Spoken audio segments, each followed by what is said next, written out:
What's up, y'all? Welcome back to Staff and FaculTEA Sessions podcast. I'm Chelsea. And I'm Anna. And this is the podcast where we will spill the tea on higher ed and name the ways that authoritarianism is creeping up in our classrooms, our campuses, and in our communities. Because higher ed doesn't exist in a vacuum, the same systems of control, retaliation, and silencing we see in fascist regimes are also thriving in our own institutions. Yep. So we're here to help connect the dots, to resist together, and to remind all of us that our stories matter and our resistance matters. Our liberation is tied together. So grab your mug and let's get into it. Yeet. It's been a little minute. Things have been real. There's so much steeping going on. So we're really glad to be back with y'all. We had to take a little break and just sort of take in all of the things that were happening and figure out how we're going to show up in this moment. So excited to be with you. Excited for a really amazing guest today. Walid Afifi is our guest. We're going to start with just a check-in. How are we doing just as people? And then thinking about these moments where fear and scarcity are showing up. Where's that showing up for you right now? And I'm going to popcorn it to our esteemed guest, Walid, if you want to kick us off. Yeah, well, thanks for the invite, first of all. I just love this podcast, love everything you've done with it. You guys are amazing in the community in so many ways. So it's really a pleasure and an honor to be invited and to be in this space with y'all. So, I mean, uncertainty and the moment of it's nonstop. It's like every minute, you never know what's going to happen from day to day. So wake up really very much uncertain of what the day is going to look like. And then you go to sleep exhausted and then on repeat. Oh, that's the check-in on that front. But yeah, we'll sure dive into it a bit more. Fair. And yeah, same. I feel like there's, hey everyone, Anna here. And yeah, I'm feeling like it'd be easier to check in about when I'm not in uncertainty these days. Which is why we felt so excited about this topic and having Walid here, who's been researching this for quite a while. I think it really is going to help contextualize a lot of kind of where we're seeing people freezing and struggling to like find their agency and struggling to like feel empowered even under the most oppressive conditions. And so I know when we talked about it for this episode, it really helped me kind of reground and recenter and being like, okay, we got this. We can do this. Uncertainty can be present and we can still do shit. So I'm excited and I hope this brings a little bit of grounding to everyone and a little bit of courage and bravery. Yeah. And I think we're talking about this in the context of a growing authoritarian fascist movement that's a bunch of like accelerationists, right? So I think we're really excited again to talk about what leads research and life's work around grappling with the concept of uncertainty. And we're acknowledging that a lot of what we're going to talk about, what Walid's research is uncertainty in the context of like our everyday lives, right? And so understanding that uncertainty can look a little bit different when we're confronting this reality that is so unknown, that is so fraught, every day, especially for the most marginalized among us. Walid, will you tell us just a little bit about yourself and your work, anything you want to share? And definitely, towards the end, if we can kind of get into the uncertainty piece, because we're so excited about this. It's a sign. There's a lot of it. Yeah, I know. So Walid, I'm Walid Afifi. Thanks again for this introduction. I grew up in Beirut, Lebanon, and I sort of give my background a little bit because ultimately it ends up being pretty important to the work that I'm doing, which I didn't quite think of so originally, but the more I get into it, the more it's very obvious. But yeah, so I was born in Beirut, Lebanon, to a Palestinian dad and an American mom, and lived through. So we left for Iowa when I was 14 and lived through about 9 years of civil war. And so a lot of my growing up years were very much like a very active civil war. A lot of the things that we're even seeing now, Israel was, of course, an important player in this, but so was the U.S. military at times, and it was a pretty and there were some pretty traumatic episodes as it relates to explosions and other things that we went through. Fortunately, we were some of the privileged to be able to leave there without immediate family members killed or kidnapped and never to be seen again and all that. But, I say that because ultimately, as maybe it shouldn't be surprised at all that as I went through grad school and after that, I was very interested in the idea of uncertainty, how people manage it, because that's something that has been a part of my life for a very long time. Later on, we'll talk sort of about the ways in which I think uncertainty is sort of, there's a generational uncertainty that we all experience. And that certainly, I think, is the case in my life, and the lessons learned and how to manage it, both the trauma from the uncertainties, but also the strengths from managing the uncertainties. And so I think, undoubtedly a lot of your listeners will, have probably similar experiences with that sort of generations of chronic uncertainty. So that's what I've been really focused on lately, is the chronic elements of uncertainty. When you're experiencing uncertainty for months or years, or in some cases generations. And I guess I'll start by defining uncertainty because, I think different researchers have different ideas for what uncertainty is, or study it differently.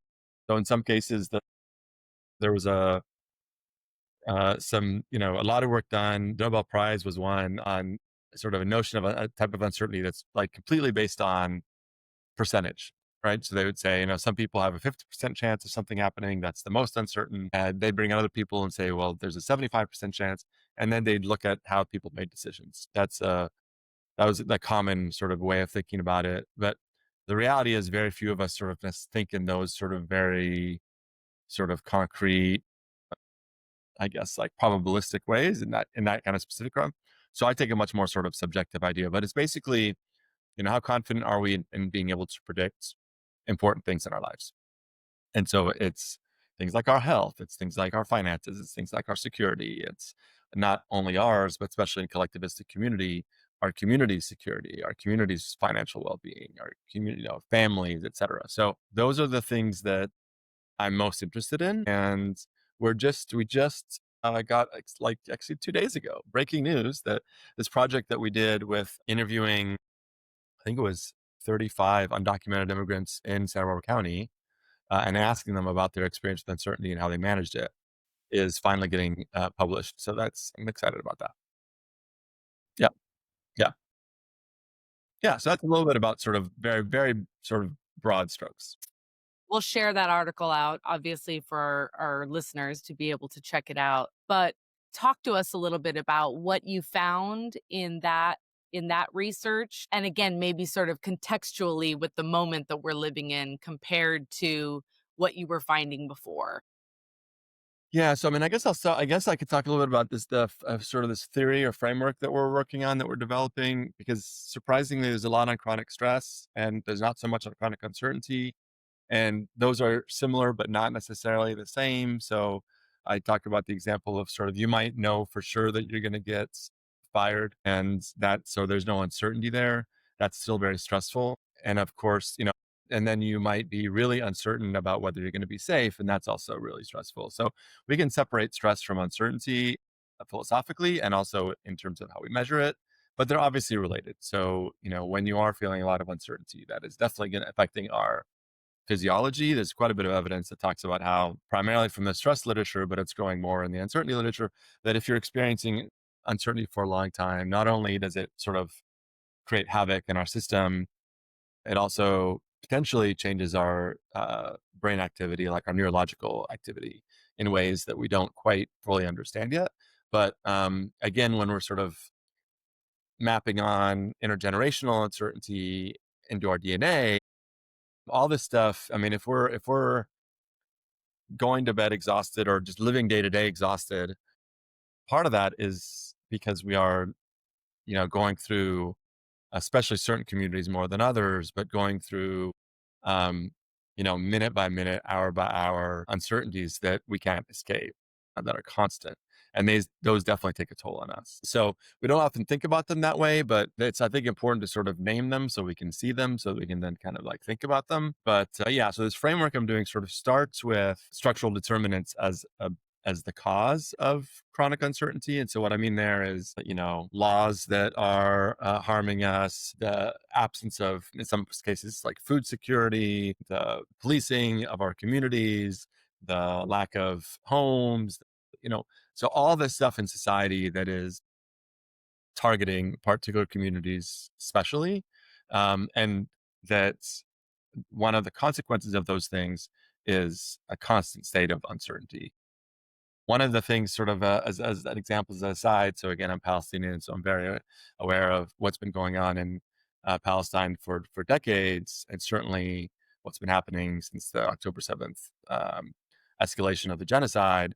But one of the things that's long been happening in the West Bank is these roving checkpoints that Israel does. So literally, you could go to work or go to school 5 or 10 minutes away, but suddenly you wake up and they've blocked the street and it's taking you 3 hours, or you might get there and you're told you can't cross. So this is because they just move them. You don't know. So there's some very stable checkpoints, but there's also these moving checkpoints. And so that is nothing but sort of trying to create control, but specifically to try to create uncertainty that you just can't get out of. And when we're in that constant state of uncertainty, we're not able to organize as well. We're not able to sort of do the larger kind of work that we need to do towards liberation. So the fact that certain communities are consistently and experience chronic uncertainty it's not random. It's not, it's very much in the best interest of those in power and those in privilege to keep us that way. Those are the sort of things that cause the chronic uncertainty to begin with. And we typically have multiple types of chronic uncertainty, again, safety, security, finances, all that together happening. Mm. And by the way, that's on top of sort of the day-to-day that most people have. So we might be uncertain about our relationships. We might be uncertain about like the small stuff in life, right? I mean, the big and small stuff in life, right? But in addition to that, if you don't know if you're going to get deported, if you don't know that you can survive, if you're going to get stopped by the cops, if in the context of university institutions, if the rules are made clear for some and unclear for others, Mhm. those sorts of things that keep us are on top of everything else that everyone else experiences as it relates to uncertainty. That is, especially harmful. So then we experience those uncertainties, and in the framework that we're sort of just developing, we know that uncertainties cause a lot of really negative outcomes. So we know that they cause negative health outcomes. They cause us to react more angrily. They make it more difficult for us to manage our emotions and the expression of those emotions. They make small things into really big things, whether it's in our relationships, whether it's in whatever, right? But they make us feel like like it might be a really small thing that happens that day, but that's the last straw that sort of like just is all these things in terms of reactivity that we know uncertainty is tied to that, start to really occur really commonly. So, and that's a very sort of a negative sort of focus of what uncertainty does, because that's the real. But what I sort of started with, I also don't want us to fall in this hole where these communities that are experiencing chronic uncertainty somehow are always sort of seen as deficient, right? Or as problems, or as unhealthy, or as mentally ill, or whatever. We know we have thrived and survived despite these conditions of uncertainty for a very long time. And we're a hell of a lot better than a lot of folks in being able to organize towards liberation despite it. So, there definitely has some strengths that we've had to evolve because of that. So I don't want to sort of overlook that. But the real day-to-day toll that it takes is we also can't overlook. So the big thing, the last thing kind of this theory is and where I think a lot of the sort of like how can we sort of work as communities on this is efficacy or agency. And that's a belief that we can do something about certain things in the small way. When I talk about it in class, it's sort of like, do I, I'm told I should eat well, right? I'm told I should eat healthy. Do I feel like I can actually do that? Does my community actually have food that's healthy food or not? Do I have enough money to be able to buy the healthy food? Like, so we're told a lot of things, but whether we can actually do those things is what agency is about. and efficacy as well, which is kind of the same two things of the same coin. And so what I'm arguing is we know that agency and efficacy can probably moderate the negative effects of uncertainty. So we may not have control over certain things, but if we can really emphasize and create agency and efficacy around some things, and that might look like, and we'll get into, but might not look like even building community. It might be building space for liberation. It might be like just doing things that we have control over, that ultimately contributes to our liberation. That should really moderate, like sort of reduce the negative effect of uncertainty. So that's the kind of broad framework that we're just starting to test. It's very it's sort of kind of hot off the presses, but I'm looking forward to kind of working on. Yes. It's very rich. There's so many things that popped into my mind. One of the things I really want to, I guess, point out as something that really stood out to me is the physiological impacts of the uncertainty. And, you know, there's been some research done on like the epigenetics piece. So that made me think about the connection to that generational uncertainty and the way that that kind of gets coded into our DNA. And so I love that you're also framing it from this lens of like, yeah, there's like shit we've overcome, but also that practice is generational strength too. And like, that's why sometimes I feel it, you know, like I can't articulate the words for why I feel like I can get up there and talk shit to the board, you know, but I just feel this like, I don't know, like sense of community, sense of like empowerment within me. And like, I feel like I've been trying to channel my ancestors with that and being like, you ain't shit. We've done this before. Like we can do this again. Percent. And not only that, like the communities, you know, so many other communities that we can learn from that have also gone through that.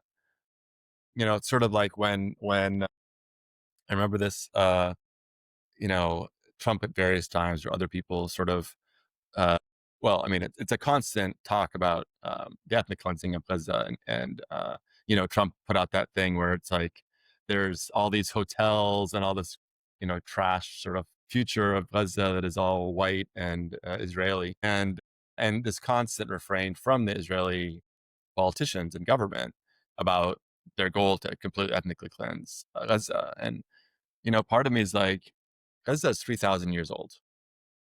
Do you think like we haven't been through this shit? Bring it the fuck on. You know what I Mm-hmm. mean? I mean, not in the way because I don't want to harm our communities, but this idea that we've been through this, we've been through versions of this, we've been dealing with the Nakba since 1948. So, um, you know, I try to keep that in mind. Same with sort of the ancestors, right? I try to keep that in mind when I get really down about some stuff. It's like, we got this. It may take us a while, but we'll be free. Talk to me a little bit more. I remember the first time we talked about this, it was just like pew pew that I'm trying to remember all the things that came up. But I'm really right now sort of steeping in what you said when you were talking about, you know, what happens in Gaza with the roving and connecting that, right? Because it's all connected, right? We're Hmm. talking here about the intentional creation of uncertainty for Hmm. marginalized people, right? That again, you can't really build, you can't really organize as effectively as you would like to. And this just goes for organizing your life or organizing your community when you don't know what to expect day by day. So I'm just thinking about, you know, that sort of authoritarian playbook, right? Where this is what they're doing when we open up this segment and we're like, oh, you know, every day it's this new onslaught of shit. It's to keep us stuck in that uncertainty place, in that fear place, in that scarcity place. So thinking about how that happens, right, as authoritarians take over our government and all of our structures, and also the elimination of social nets, right? And then when taking it back to kind of the workplace and higher education, you know, the scarcity around jobs, the scarcity around, you know, in our professional environment. So if we could unpack that a little bit. And I also want to amplify again when we're talking about who's most impacted. There's been all of this uproar around Jimmy Fallon, right? And rightfully so. That was an authoritarian attack on free speech and on our First Amendment rights. And you're seeing a lot of Black women in particular on social media and other places saying, okay, well, 300,000 of us have lost our jobs so far in the context of this administration and these attacks, right? Like, Mhm. what Yeah. about us? And so just kind of interrogating like what that looks like in the workplace, how this shows up in our everyday lives. And I just wanted to spotlight that, right? Because these are the stories that get erased. And this is part of why we're here doing this, right? I'm thinking about higher education and how many, we had, Dr. Kill on talking about, for speaking about Palestine, for organizing and agitating around the genocide, got pushed out of her institution. So if we can do a little framing around like what this looks like in the workplace, right? And yeah, that intentional creation of making you respond, making you respond to the constant onslaught, the attacks on your right to exist, whatever that looks like. Yeah, I mean, I think, I mean, when you're talking, I was thinking about several things, but I mean, one of the things that Longest there's question so many. No, no, no, not at all. Yeah, I ramble. No, it was really great. It started with sort of thinking about the ways in which uncertainty is reflected in the fact that certain communities know the rules for how to make change and other communities don't. So if you don't know even or how they, how rules change so often midway, like all these things that all the invisible shit that only certain people know, and other communities don't. That's again, that's very purposeful. It just doesn't randomly, cut across certain communities. And so, how to make change, rules change, how to, we sort of master one strategy and then they change the strategy on us. And so that kind of is one way in which uncertainty creeps in and is intentionally sort of creeps in all the time in movements. I was thinking also of, in higher ed, you know, who has access to information, right? Who has access to how to succeed? Who has what systems are in place and who knows how to push back against systems, whose parents know what buttons to push and what buttons not to. Like this is nonstop where, we'll get certain, it's just we'll hear from certain parents all the time in ways that move the needle for their children. And other kids just end up getting kicked out because there's not a structure in place or parents don't know how to do this. So all these things are part of a framework in which uncertainty is unevenly distributed across communities with very real implications. One other example is, I have been working for the last year and a half with this brilliant undocumented student. She graduated, but I'm still working with her, unfortunately, non-DACA. So she's not DACA. And she was the first student that I worked with that doesn't have DACA. And so it was sort of a new world for me. But one of the things, so I learned a lot and I sort of try my best not to put any of that on her. I tried to learn myself, but it was very much a learning experience. And one of the things is, I talked to her about grad school because she was probably, if not the most brilliant, one of the most brilliant students I've ever worked with. And she's like, well, I can't go because there's no money. First of all, like all the things that make it so that that's not even possible for her to imagine. I say it because in terms of like what a privilege it is to feel pretty certain that, you know, if I do this and I want to proceed with this and I want to do that, the path is laid out. I know how to do it. I know how to play the game. And then folks who at best are uncertain. And when they are uncertain, there's so much uncertainty about what the other side would bring. Right. So even if I went through grad school, am I going to be able to hire? All these things that they're grappling with. So we're sort of, I have taken upon myself to try to figure out, can we do some fundraising for a fellowship for, undocumented students, specifically, ideally, not DACA students. But all these things are ways in which uncertainty shapes our lives in very real ways and is unequally distributed. So I think that's just to the question of like, how does this play out in our day-to-day lives, in academic settings, but also in higher ed settings, but also in just everyday sort of experiences is, very, very real. One of the things that we did, we collected some data on COVID, and it was in the early stages of COVID when, I don't know if you remember, there was sort of like, what was it? Lower the curve. What was it? They were like, they thought basically I forget what the thing was, but, they basically could stop COVID in the first wave. Right. And we were all hopeful that we could do that. Uh, and so like like in the early phases, we were able to start a study that we then followed for like 6 months. And one of the things that really stood out to me is, and chronic uncertainty was one of the things that we were measuring, because everyone had experienced at least some degree of chronic uncertainty during COVID. And one of the things that really stood out to me is the lower income community. So we sort of like measured, like, where did you start? Where were you before COVID? Which was just a reflection. Like the first time we asked them, it was 2 months in. We said, where was your level of uncertainty, chronic uncertainty before? And then we kind of followed them. But the low income community's level of chronic uncertainty before COVID was where everyone else reached during COVID, Wow. right? So they were starting up here with their chronic uncertainty, and everyone else was starting here. And then COVID pushed everyone else here, and of course they went further up, right? So it was just sort of a very real, like, this is the day, the awfulness of not knowing what the hell is going on in our lives of COVID is the day to day for a lot of folks. And so how that then translates to how what kind of decisions we make. I mean, if life is completely uncertain, why not take more risks? You know? Yeah, why not? Right. And that's actually a really good way, right? Sometimes in a hard way, but sometimes in a really good way. So, it's a whole set of kind of things that I think are interesting. I don't know that I answered your second question though, your second sort of. It was a 10-parter, so Yeah. I think I need to jump in on this part first. Yeah. Too much here. I think you're a quarter of the way there. Man, I was going to say I chose not to have children for a variety of reasons. Most importantly, raising, children in this life, I can't even imagine. Props to all of you who chose to do that. That's a risk you took. Yes.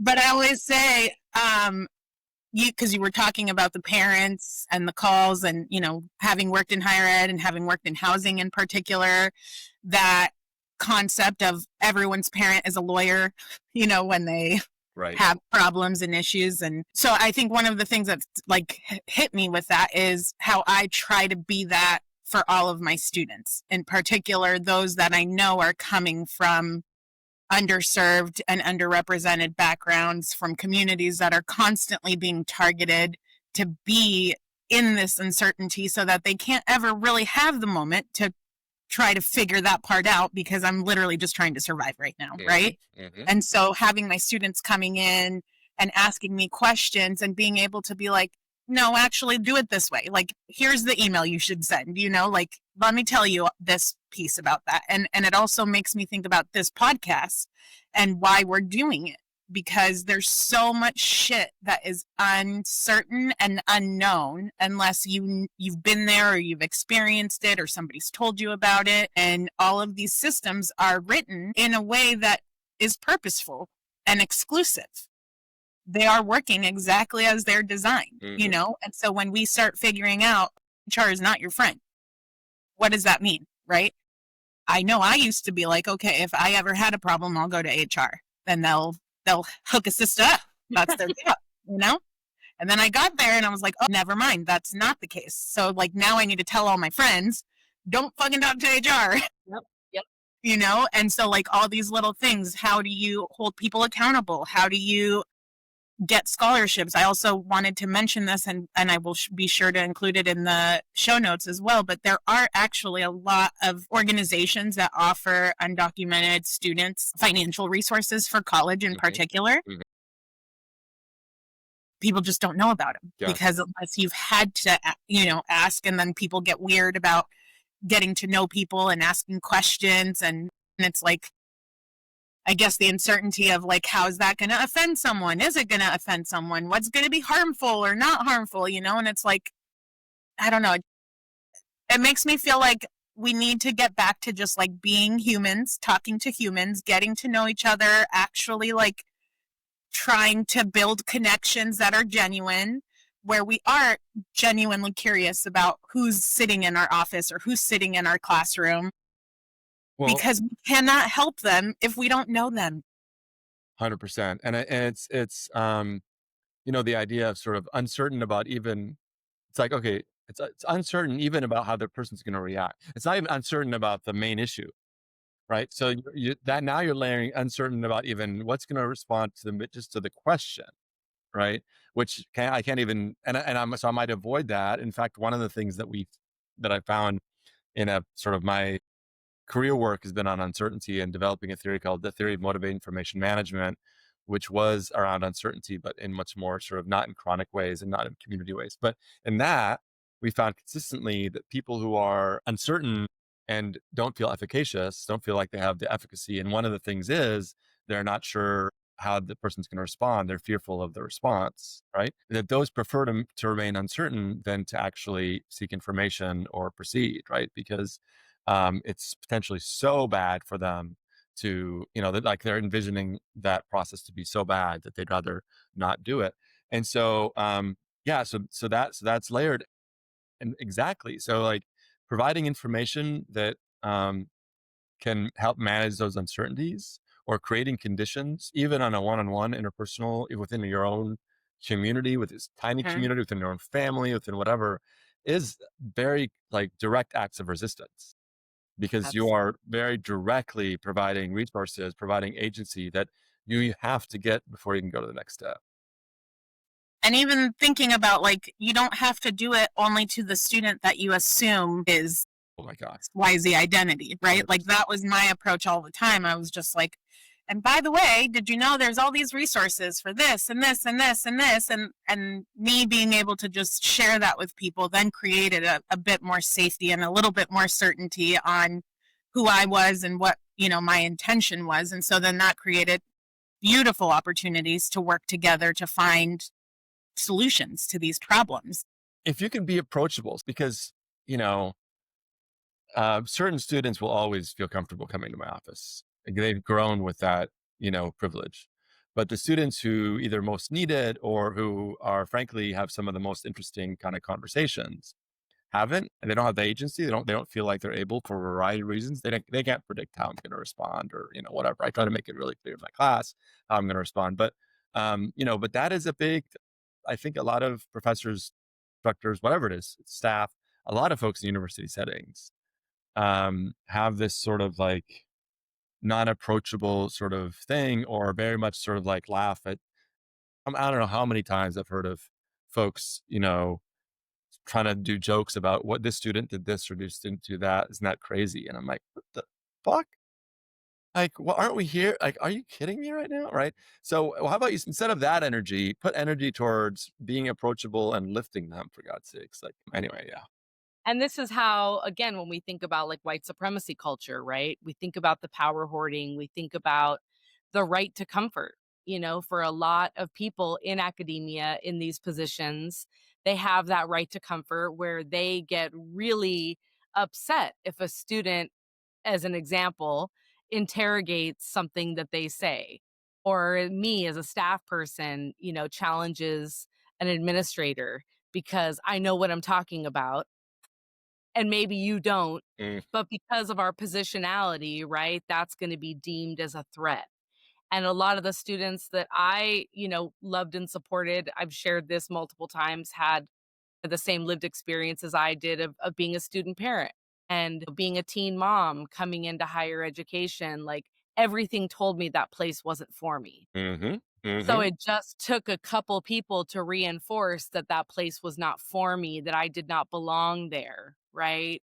And for them, that would be very like benign things. Could be, and I know, when she was a counselor meeting with students and, became an expert on the resources available to undocumented students. And that, yes, you can become a medical professional in all these ways, Mm, and then bringing that to other people because this becomes a barrier for those students. If they go to an authority person, my counselor knows better than I do, and that counselor says, no, you cannot be that thing, from a place of yes. Yes. misinformation and Yes. often, frankly, intellectual laziness, you've literally robbed that person of their dream. Mm-hmm. So in terms of the approachability, and for me, a lot of it was just about like dismantling that shame.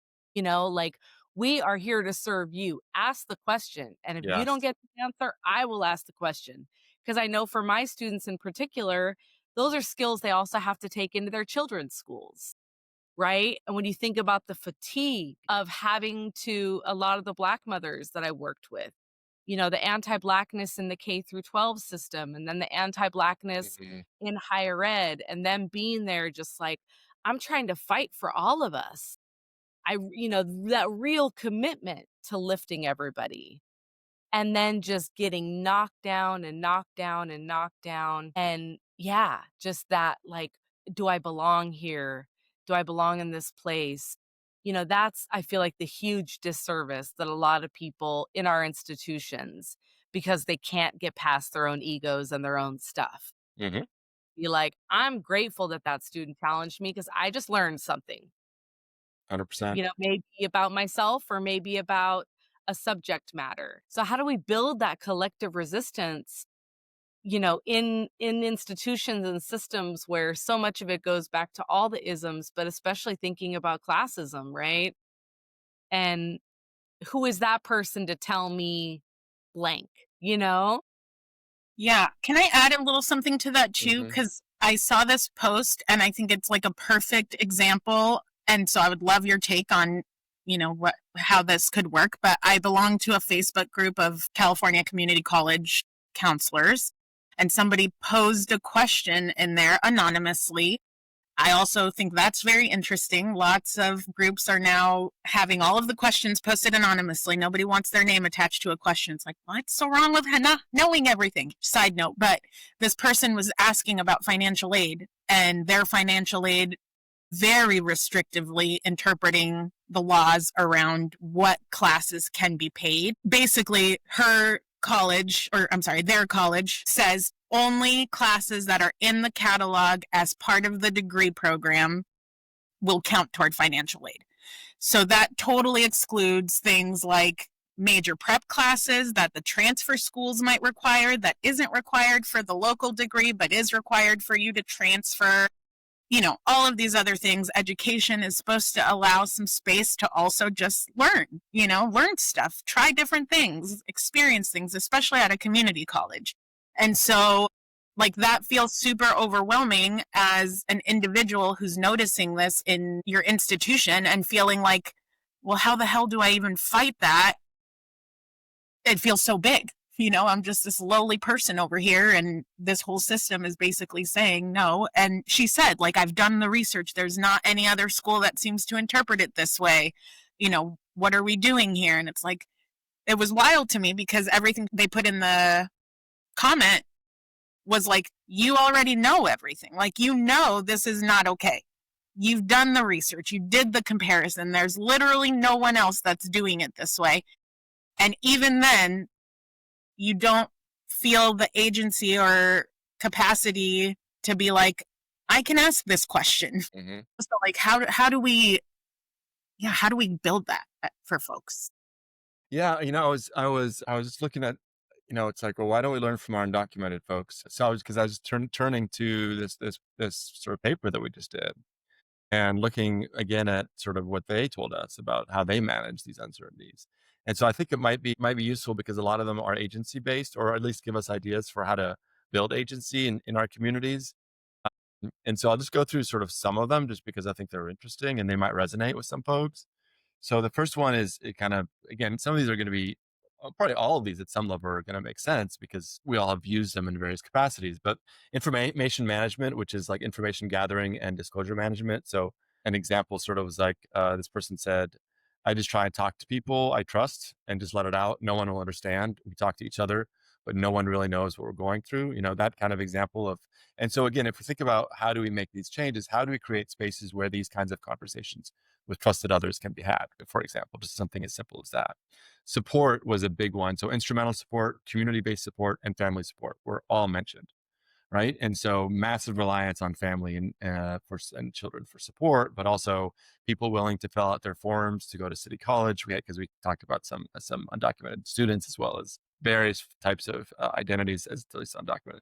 But how do we create spaces again? And I know you all are in the middle of this, right? To create community-based support spaces and other kinds of places where you're providing support. Another one, and this is where we can kind of talk maybe a little bit about freezing at some point, which sort of we started off with, but a lot of avoidance, right? So this is one quote: I don't think about it. I don't think about it because if you start to think about it, you get more nervous.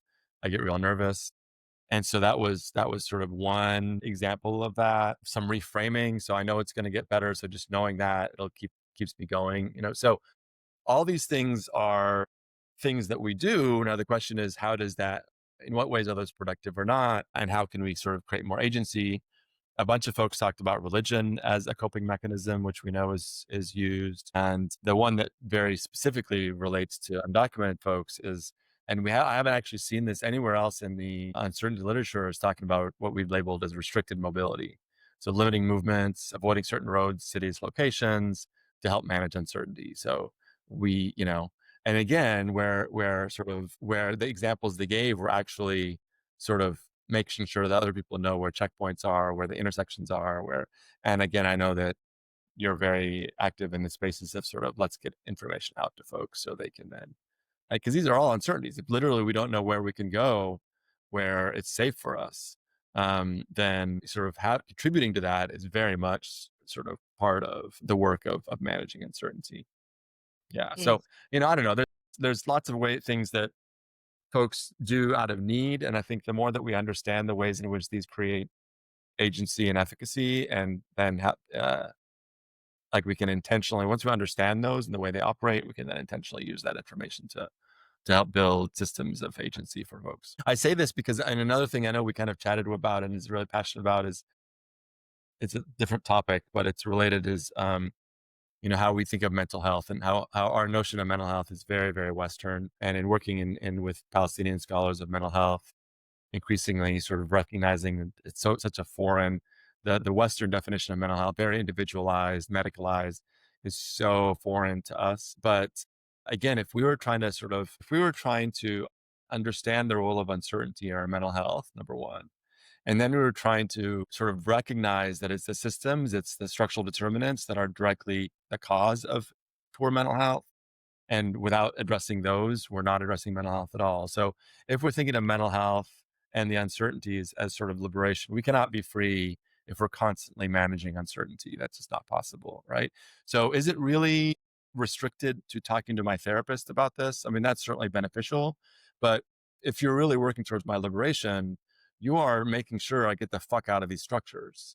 Yeah. And that's going to look like a whole lot of action, right? And a whole lot of activism and a whole lot of building of community spaces that allow for us to come together as a community and push back and create new imaginations and new structures in which we are going to live, and demand that and keep working on it until we're free. Like that's that's the response to mental health problems. Yeah. Not only sort of the medicine and the therapy, right?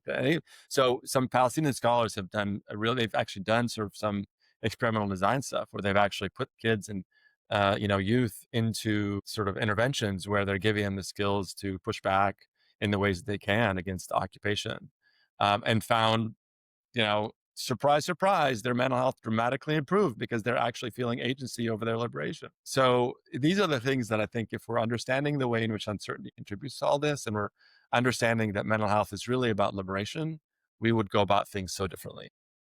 Mm. Can you say that one more time? Just that bit, because I really, Yeah, no, I mean, it's that's so powerful. People, it's hard to look at these risk-taking moves as things that are actually healing and things that are actually, liberatory, because they feel so oppressive when you're so scared and so overwhelmed and so uncertain about all the things. But then when you actually turn around and evaluate it, you realize, like, shit, all that stress that I'm just holding because I don't feel like I have the power to speak up for myself or my community is still harming me. So, like, I guess that's, Chelsea and I have been talking about that a lot, and being like, yeah, you're going to feel the fear, you're going to feel the uncertainty, but like, how can we reframe that in a way that makes you feel more empowered to speak rather than to keep that silence and hold it in, because then that totally gets just settled into your body. And then 100%. so much research coming out about autoimmune diseases and other illnesses that are 100%. also being, impacted by the amount of stress and uncertainty that communities are living through. So it just feels like such a powerful moment to just steep on. Yeah, no, and I mean, this is something that I sort of like want to specifically again sort of referencing to Palestine, but it's relevant to the work that the work that you're all doing, and also so much right now as it relates to ICE terrorism and all that. But when you remove, so the reason that one of the big reasons why we don't confront systems of power is because we're uncertain about what's going to happen to us if we do, right? And at some point, folks get to a place where, and creates fear, right? We know that uncertainty and fear are sort of because fear of the outcome that's unknown, right? Um, at some point, people get to a place where they can't not act, or they'll get to a place where they'll act despite all that uncertainty and despite all that fear. Once fear is taken away, it's a whole nother world. I mean, you see Palestinians do shit that, that because Israelis have constantly used fear tactics to keep us down. And at some point, they're like, fuck this. We have nothing to lose at this point, And so once that fear has gone away, we act very differently, right? Because that uncertainty no longer guides us, no longer is like takes us over. Now, I understand that, like, in some ways, I sort of vacillate between being proud of what I see of like these youth doing shit that I would never ever do because they've sort of gotten to a place of dropping that fear and just becoming like, On the other hand, I'm so saddened and sorry that's what they have to do to survive, and that they've totally lost their childhood. They've lost the idea that, that they had to get to a place of how awful is it to get to such a place where our fears are no longer guiding our behavior. That's a horrible place. Yeah. Yeah. And then to surpass that is even more horrible. Right. So, but at the same time, it's magical in some weird way, so anyway, but there is such a strong connection between, I mean, those fears are shaped by the uncertainty. Yeah. In some You cases, wonder they how might be. much of that you wonder how much of that is also that frontal lobe conversation, right? That like, they don't have the same when it comes to our youth, they have this incredible critique of what's happening, right? And they are disrupting in all of these ways. And they don't have that part of their brain fully developed that can like assess the risk. Mm-hmm. And it's so interesting. I almost felt like when I got to this like phase of my life in my 40s where I was like, I felt like I was at that place in my life again, just with way more information, where I was like, fuck the risk. We're just going to do it anyways. That is what you do, Chelsea. I had been pushing that, right? But I was like, man, it was like puberty and perimenopause, man. There's like a hell of a drug in terms of just being like, I'm just going to fucking do it. I'm just going to be all up in like the National Guard. So that explains it. That explains you. I got it. But it's a fascinating thing, right? And it is. It's dangerous. And in many, for me, I have to check myself sometimes on like, don't be reckless because you're moving in the interest of something bigger, right? And you really do look around at everything and you're like, well, fuck, if like it's going to be somebody, right? Who's going to take the risk? And when you model that for other people, right? So much of what we're doing and just speaking truth to power, you lower that perceived risk for somebody else. Mm-hmm. And so when we can all be in this collective momentum, right, where we're like, we are changing the things that we accept in this country, right?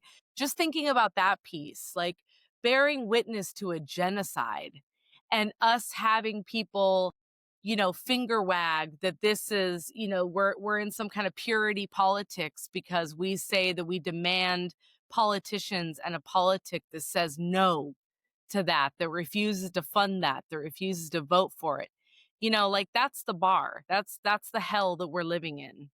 So it does take all of us to just lift that sort of level of what we're willing to tolerate. And I hope that we can get there as a country. I don't know. We were talking before we started recording, just like bearing witness to the uprising in Italy, to the uprisings worldwide and just saying, can the US get there?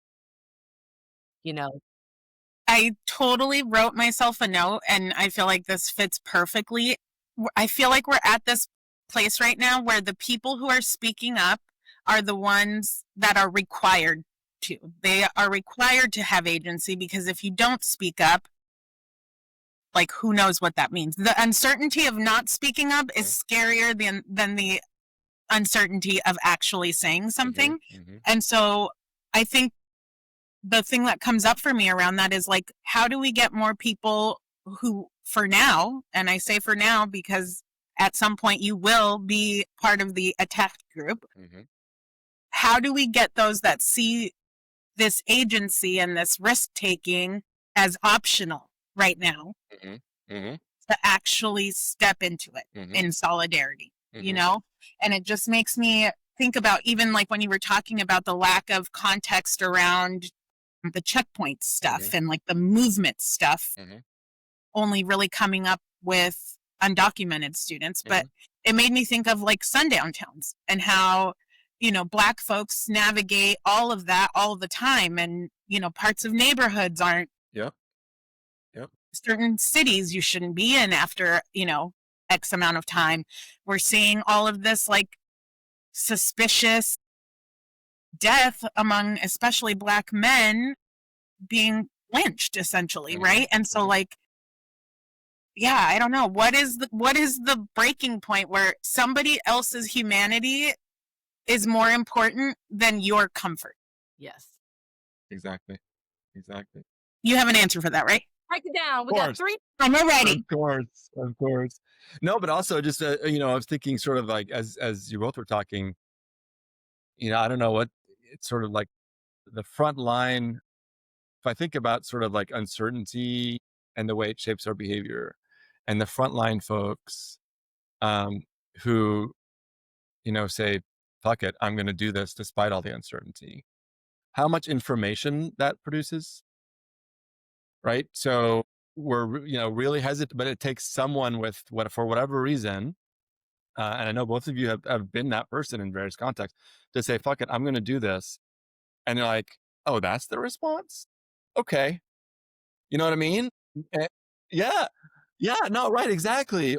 Or like, okay, now we know, like, good, bad, like, but it's tremendously beneficial to get information because it's that lack of information that is really heightening uncertainty in sort of the worst ways, right? We're imagining the worst case scenarios. And so we have to, you know, just credit to those I mean, that's a tremendous, it takes a lot to get to a place where like, I'm just going to do this. And because I have to, right. And then, but I don't think we recognize that sufficiently from the uncertainty level. Even I haven't thought of this. So this getting me thinking about sort of something work that I can do, but how that suddenly becomes like gives us a massive amount of information that we can use, other folks can use. Well, and I was thinking about the journalists in Gaza, you know, and there are new medical workers there that are like, we don't know how long we're going to live, but we are making the world bear witness to what is happening here. You will not sit in the comfort of your willful ignorance in terms of what is happening here. Yeah, exactly. And I think that so much of that, right, has changed the conversation, has changed, you know, people bearing witness to what's happening, you know, with ICE, with the kidnappings. You know, it's unconscionable for people to be able to sit there and watch a 5-year-old autistic girl be held hostage so they can, you know, kidnap her father. And then you still have all these people that, because of the dehumanization campaign, because of all the propaganda, right? So this is why we need all of the voices to be like, fuck no. And I know that, you know, some of us, people think it's wasted energy sometimes when, you know, we're in comment sections, you know, popping off. I already know that I'm not going to change that person's mind. I don't care about that. It's probably a troll. But somebody else is going to see me fighting for them in a silly little mundane way, to be like, not today, Satan. You are not going to dehumanize these people, or you are not going to be able to spill this nonsense, these lies, these propaganda unchecked, right? And it also then reveals what the response is.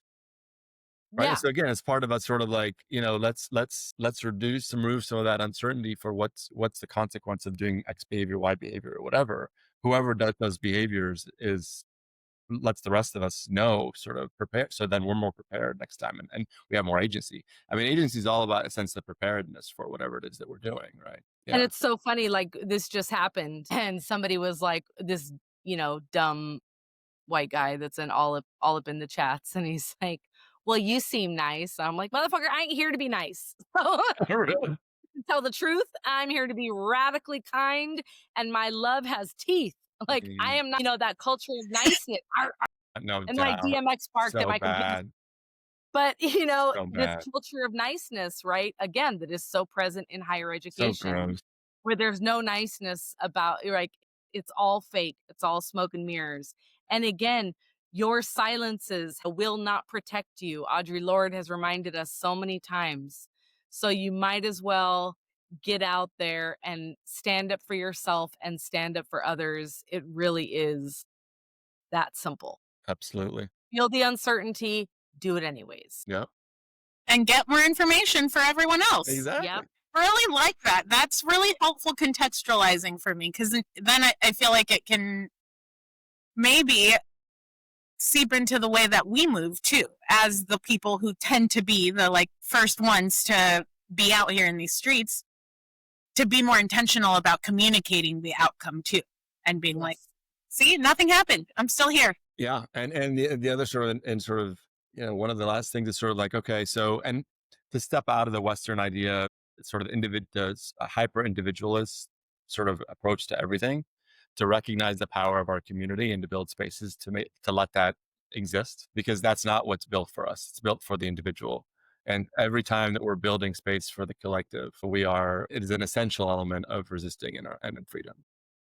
And because then uncertainty sort of operates too in a collective sense, not just an individual sense. And that's the other thing that we're trying to break. Love that too. That reminder, it's so good. I'm sitting with that about the more information piece, because even I think we get so attached to outcomes, right? Even if we think about like what we're doing in our rapid response networks, with ICE, it's like, we talk about the homie Leo from VC Defense. I talked about like we're chasing ghosts a lot of the time, right? Mhm. There was a sighting here, and so we, drive around or run around or we're patrolling. And, if you don't find, ICE, or you lose or a family or a person gets kidnapped on your watch, all of those feelings, like all that heartbreak, right? That's so valid. Mhm.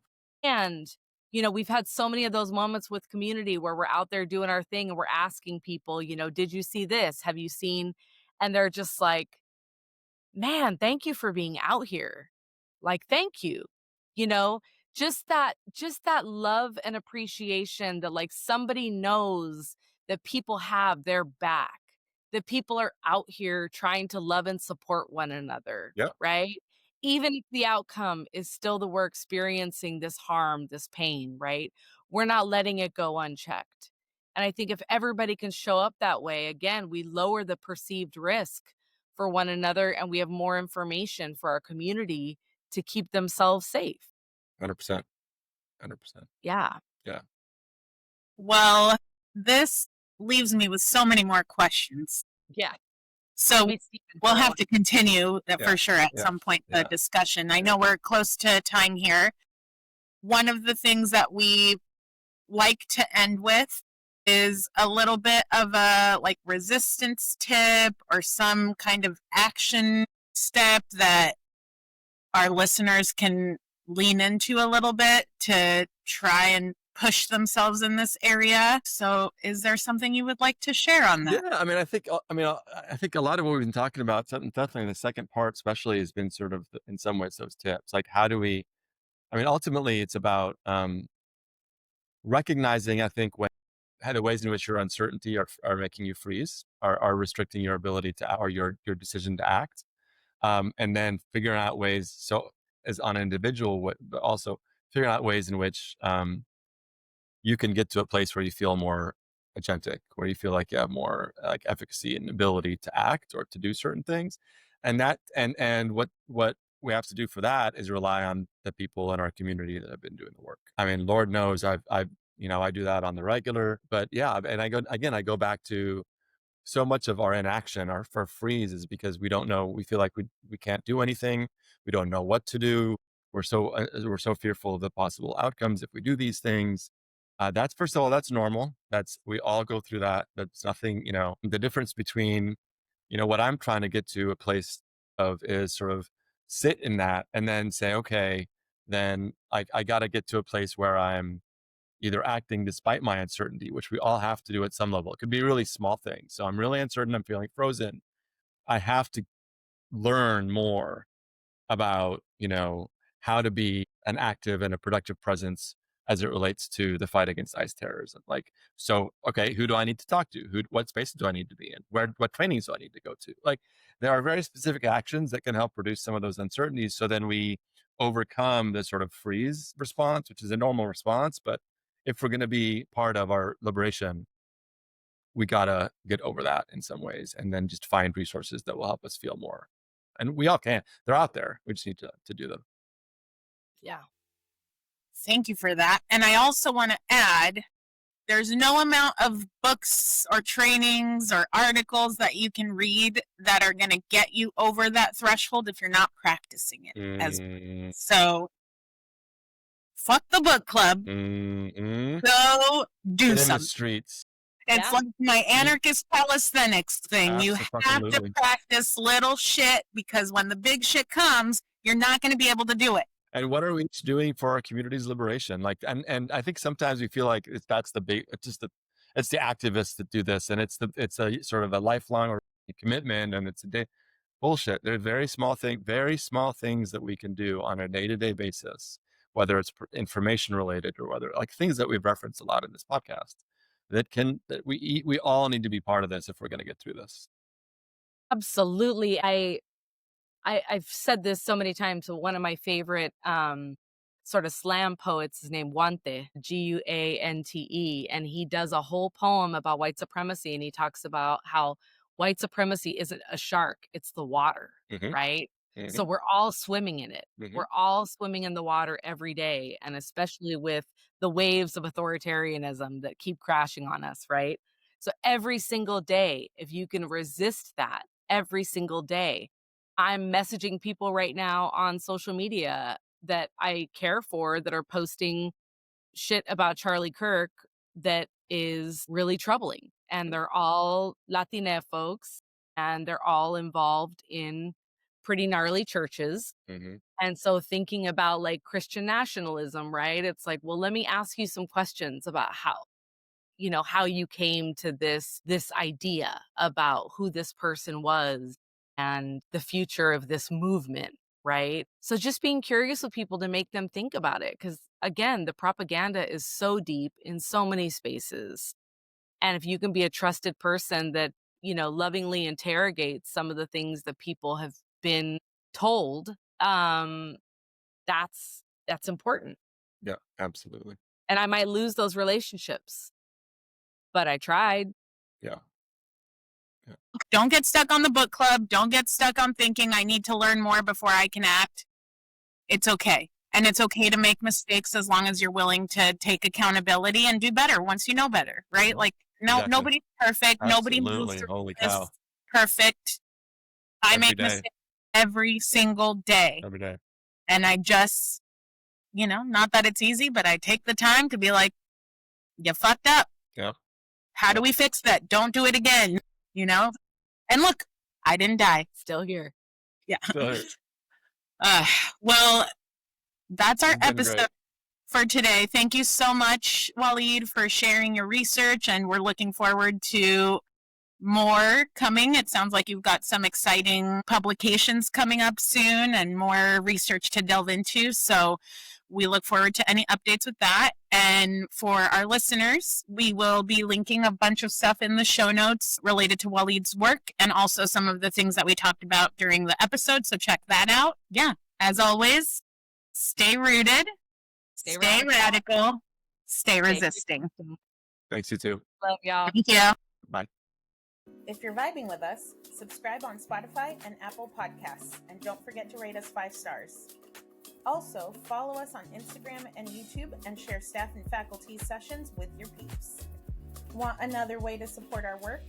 Shop our activist merch at vitalvitavendors.com or buy us a coffee or lunch using the PayPal QR code on the screen. Follow us on Instagram and YouTube and share Staff and FaculTEA Sessions with your peeps.